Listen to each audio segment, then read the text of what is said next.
동전의 양면은 서로 다르지만 붙어 있습니다. 그래서 앞면이 움직이면 당연히 뒷면이 따라오고요. 뒷면이 움직이면 당연히 앞면이 따라옵니다. 서로 다른 면이지만 두 면이 합쳐져서 하나의 동전을 이룬다는 점에서 앞면과 뒷면은 서로 하나인 세트인 것입니다. 신앙은 말로만 하는 것을 신앙이라 하지 않습니다. 책상머리에 앉아서 책만 보고 유튜브 설교만 듣는다고 해서 신앙이 아닌 것이죠. 마치 동전의 양면처럼 당연하게도 믿음은 행위라는 것을 수반합니다. 행위 없는 믿음, 움직임이 없는 신앙, 실체 없는 신앙은 죽은 신앙이라고 말합니다. 독일의 신학자 디미트리 본 회퍼는요, 지식으로만 머무는 신앙을 저렴한 은혜라고 말합니다. 하나님의 은혜를 받은 자라면 마땅히 그 은혜에 감사하며 순종하는 삶이 따라가야 한다는 것입니다. 바울이 살던 당시 골로새 교회 성도들은 헬라 철학에 깊이 물들어 있었습니다.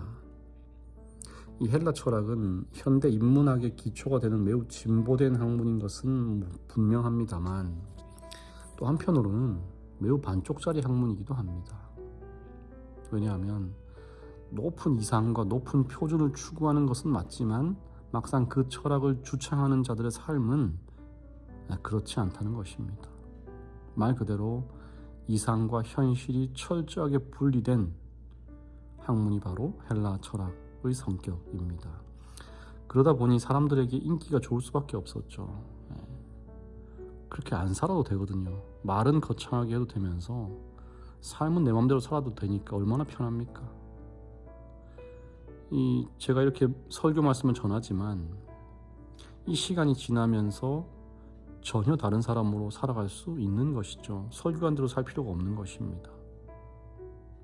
이런 헬라 철학, 헬라 사상을 추구하는 사회적 분위기가 어디까지 들어오냐면 바로 하나님을 믿는 교회까지 들어오는 것입니다.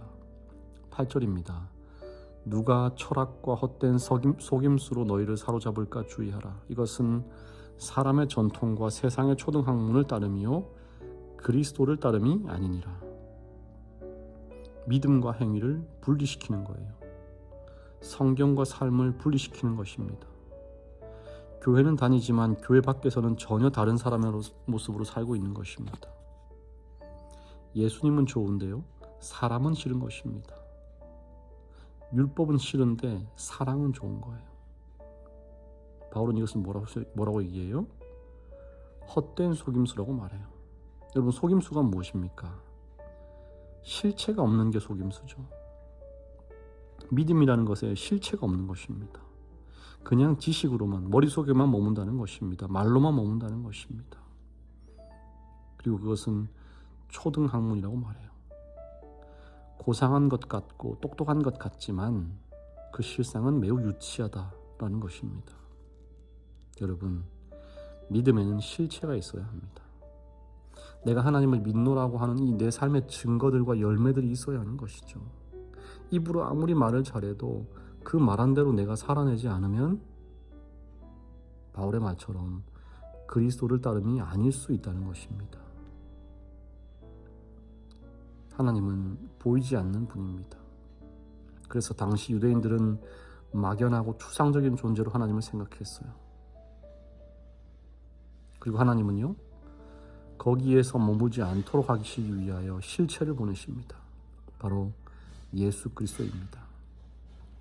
9절에 보니까요, 그 안에는 신성의 모든 충만이 육체로 거하시고, 신성의 모든 충만이 육체로 거하시고, 말로만 들어오던 이상향 속에만 머물던 추상적인 모든 신성인 메시아라는 실체가 육체의 몸을 입고 이 땅에 내려오신 것입니다.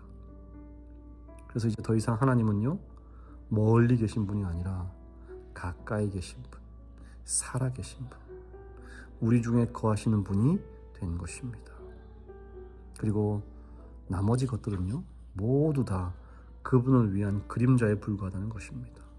16, 17절입니다. 그러므로 먹고 마시는 것과 절기나 초하루나 안식일을 이유로 누구든지 너희를 비판하지 못하게 하라.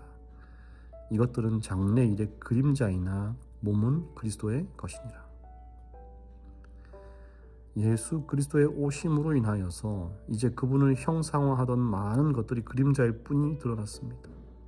이제 그들이 지키던 제사, 절기, 할례 모든 규례들이 비판의 대상이 되지 않게 된 것입니다. 그래서 이 그리스도를 믿는 우리도 어떻게 해야 되는 거예요? 그 믿음에 실체가 있어야 한다는 것입니다. 그림자만 보고 살 것이 아니라는 것입니다.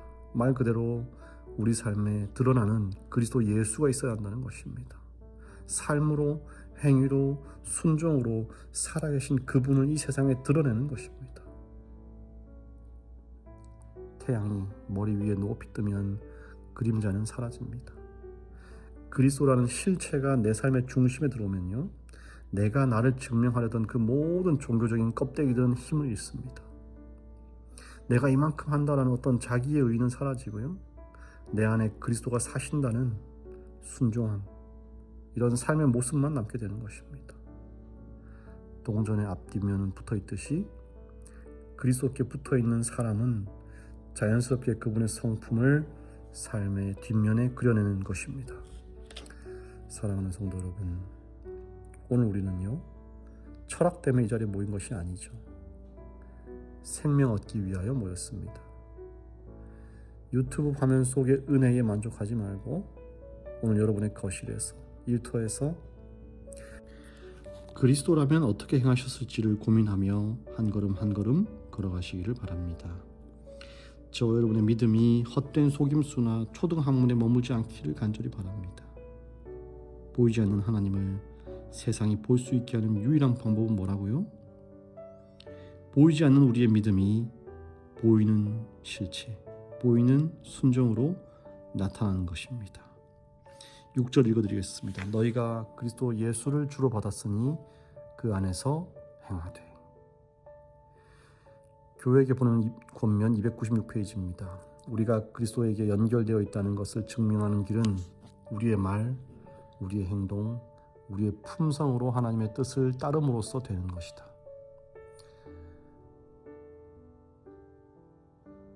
주의 깊게 연구한 말씀의 빛, 양심의 소리, 성령의 역사하심이 전체 인간 몸, 혼, 영을 구속하기 위하여 자신의 몸을 완전한 희생물로 바치신 그리스도에 대한 순수한 사랑을 마음속에 낳게 한다. 이것이 바로 성령께서 하시는 일이다. 그리하여 사랑은 순종 가운데서 나타나는 바 된다. 하나님을 사랑하고 그 계명을 지키는 자들과 하나님을 사랑하지 않고 그 계명을 무시하는 자들 사이에 있는 한계선은 분명하고 명백할 것이다. 오늘 하루도 복된 하루 보내시기를 바랍니다. 사랑이 많으신 하나님, 주님이 베풀어 주신 많은 복들 미처 복인지 알지 못하고 더 달라고 조르던 나날들, 왜 나에게는 이런 일들만 생기는지 원망하며 믿음의 방황을 했던 시간들이 우리 주님의 마음을 얼마나 아프게 했었는지 이 시간 회개하게 됩니다. 우리의 믿음 저금을 긍휼히 여기시고 주님이 베풀어 주신 놀라운 생명 안에서 다시 살도록 도와주시옵소서. 주님을 제대로 믿고 제대로 알아서 믿음대로 살아내고 순종하도록 도와주시옵소서. 주님, 신재인 어린이를 기억하여 주시옵소서. 멀리 필리핀에서 학업 생활을 시작할 때에 어려움 없게 하시고 그곳에서 선한 영향력으로 여러 친구들을 이롭게 하며 몸이 아픈 곳을 온전히 치유하고 다시 건강하게 이곳으로 돌아오게 하여 주시옵소서. 예수님 이름으로 기도합니다. 아멘.